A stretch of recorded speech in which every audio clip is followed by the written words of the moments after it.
Did you know the elves actually invented wine long before men ever tasted it?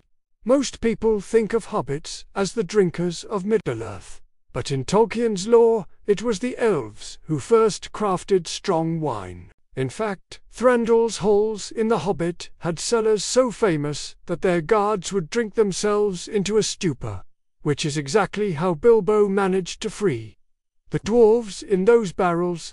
But here's the hidden detail.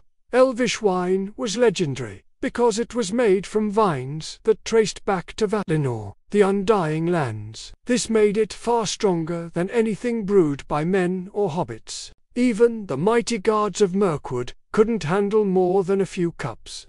So the next time you picture Legolas effortlessly taking down an orc army, remember, his people were also the original winemakers of Middle-earth, and their drink could knock out a dwarf faster than an axe blow.